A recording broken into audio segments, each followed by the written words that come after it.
سعد ابن ابی وقاص رضی اللہ تعالی عنہ، جن کی ایک عجیب شان ہے۔ غزوہ احد میں نبی علیہ السلام نے ان کو فرمایا تھا، تیر چلاؤ سعد تیر چلاؤ، تیر میرے ماں باپ تم پر قربان ہو۔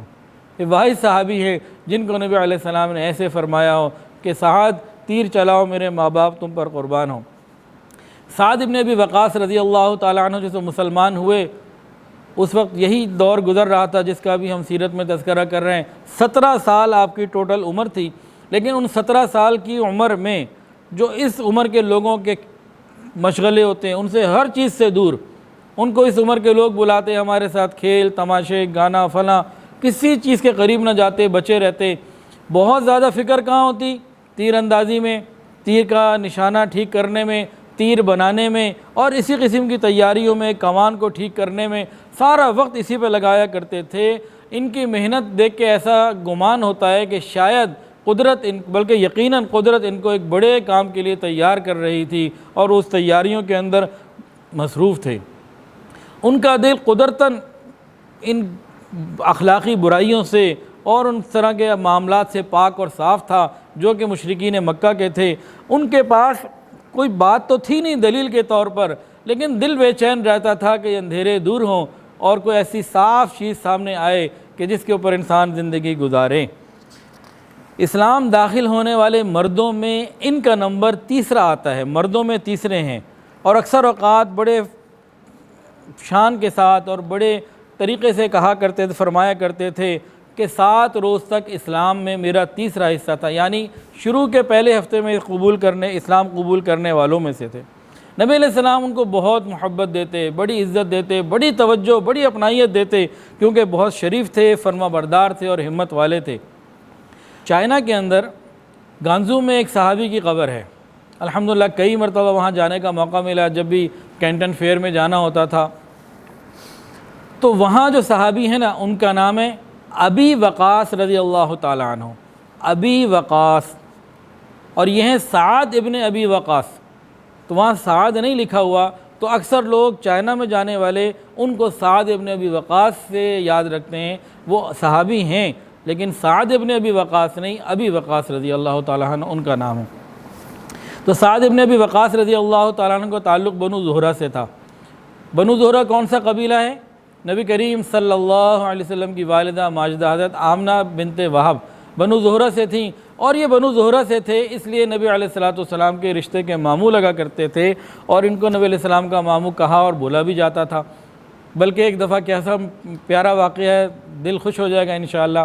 نبی علیہ السلام صحابہ کرام کے ساتھ بیٹھے ہوئے تھے، سامنے سے سعد ابن ابی وقاص رضی اللہ تعالیٰ عنہ آ رہے ہیں۔ نبی علیہ السلام نے ان کو دیکھ کر فرمایا، یہ میرے ماموں آ رہے ہیں، کوئی ان جیسا اپنا ماموں تو دکھائے۔ یہ میرے ماموں آ رہے ہیں، کوئی ان جیسا ماموں تو دکھائے، ہے کسی کا ایسا ماموں؟ نبی علیہ السلام کی لوگوں کو لینا، لوگوں کو محبت دینا، اپنائیت دینا کمال ہے۔ نفسیاتی طور پر ایک نوجوان 17 سال جس کی عمر ہے، نبی علیہ السلام کے پاس ایمان لانے کے لیے حاضر ہوتا ہے۔ ہر طرف دشمنی کا اور ہر طرف مخالفت کا زور ہے، اس وقت آپ نے دوسرے کو ایسی محبت اور اپنائیت دے دی، وہ ایسا جم جاتا ہے کہ ٹھیک ہے دنیا ادھر سے ادھر ہو جائے، پہاڑ ہل سکتے ہیں، ہمارا ایمان نہیں ہل سکتا۔ یہ آج کل نا دین کی دعوت دینے والوں کے لیے بڑی اس کے اندر سمجھنے کی بات ہے کہ اگلے بندے کو محبت دینا، اپنائیت دینا، اس کو اپنائیت کا اظہار بھی کرنا، پھر لوگ دور نہیں ہوتے، قریب ہو جاتے ہیں، سب کچھ نشاور کرنے والے آتے ہیں۔ اللہ اکبر کبیرہ۔ حضرت سعد خود فرماتے ہیں کہ جو اس زمانے کی آزمائشیں تھیں مجھے ان سے بہت زیادہ گزرنا پڑا اور مجھے بہت ساری پریشانیاں آئیں۔ بہرحال کہتے ہیں کہ میرے اسلام کے قبول کرنے سے پہلے 3 دن پہلے کی بات ہے کہ میں نے ایک خواب دیکھا کہ میں اندھیروں میں ڈوبا ہوا ہوں اور اندھیروں سے نکلنے کے لیے ہاتھ پاؤں مار رہا ہوں۔ اچانک میرے سامنے ایک چاند ظاہر ہوا، میں اس کی طرف چل پڑا اور میں دیکھ کر حیران ہو گیا کہ مجھ سے پہلے چاند پر 3 لوگ پہنچے ہوئے ہیں۔ وہ کون 3 لوگ تھے؟ زید بن حارثہ رضی اللہ تعالیٰ عنہ، علی بن ابی طالب رضی اللہ تعالیٰ عنہ اور ابوبکر صدیق رضی اللہ تعالیٰ عنہ۔ فرماتے ہیں کہ مجھ سے پہلے بس یہی ایمان قبول کر چکے تھے، ان کے بعد والا پھر میں تھا۔ کہتے ہیں میں نے اسی خواب میں ان سے پوچھا بھئی تم لوگ مجھ سے پہلے پہنچ گئے ہو، کب پہنچے؟ انہوں نے کہا ہم ابھی آئے ہیں۔ کہتے ہیں جب صبح ہوئی تو مجھے نبی علیہ السلام کی دعوت کی اطلاع ملی، میں نے تلاش شروع کر دی۔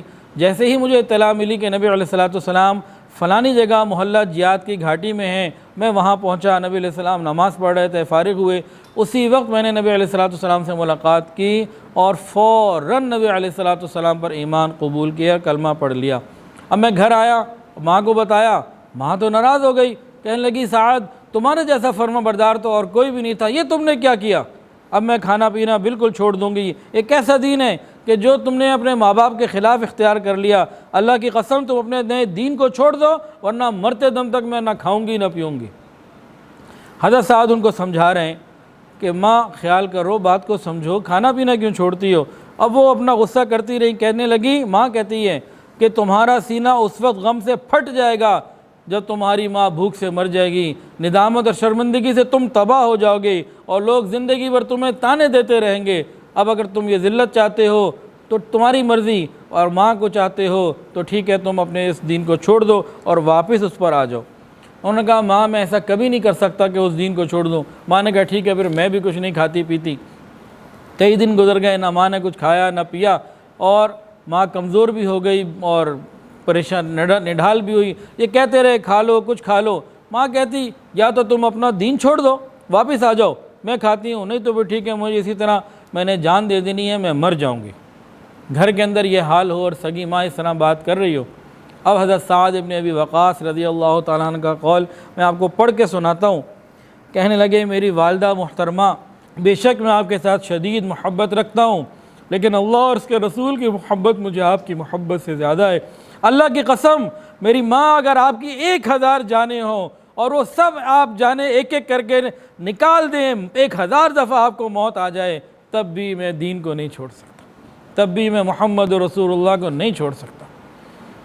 ماں نے جب اتنا اٹل ارادہ دیکھا تو کھانا پینا شروع کر دیا، لیکن اور لوگوں کو بھی اور گھر والوں کو اپنی ساتھ ملا کے ان کے خلاف پریشانیاں جو ہیں وہ باقی رکھیں اور ان کو تکلیفیں دیتی رہیں۔ انہی کے بارے میں قرآن مجید کی وہ آیت نازل ہوئی تھی سورہ لقمان کی، وَإِن جَاهَدَاكَ عَلَىٰ أَن تُشْرِكَ بِي مَا لَيْسَ لَكَ بِهِ عِلْمٌ فَلَا تُطِعْهُمَا وَصَاحِبْهُمَا فِي الدُّنْيَا مَعْرُوفًا، کہ ماں باپ اگر گناہ کے اوپر، شرک کی طرف، کبیرہ گناہوں کی طرف مجبور کریں تو ہم نے وہ نہیں کرنا، لیکن ان کی عزت اکرام، ان کا دنیا میں جو خیال ہے وہ باقی رکھنا ہے۔ سعد ابن ابی وقاص رضی اللہ تعالیٰ عنہ کو اللہ نے اتنی قدردانی کا معاملہ فرمایا، ان کی قربانی۔ بندہ جب قربانی دیتا ہے تو اللہ تو ہے ہی قدردان، جتنی قربانی ہوگی اتنی قدردانی ہوگی۔ احد کا موقع نبی علیہ السلام نے فرمایا، ارمی سعد ارمی فداک ابی و امی، تیر چلاؤ سعد، تیر چلاؤ، میرے ماں باپ تم پر قربان ہوں۔ ایسے درجے کے صحابی تھے۔ اللہ تعالی ہمیں صحابہ کرام کی محبت عطا فرمائے۔ یہ ایسے لوگ تھے جنہوں نے نبی علیہ السلام پر ہر طرح کی جو ہے نا وہ قربانیاں دے دیں، ہر چیز نچھاور کر دی۔ ویڈیو کے نیچے سبسکرائب کے بٹن پہ کلک کریں، بیل کے آئیکن پہ کلک کیجئے تاکہ ہر نئی ویڈیو کی نوٹیفیکیشن آپ کو مل جائے۔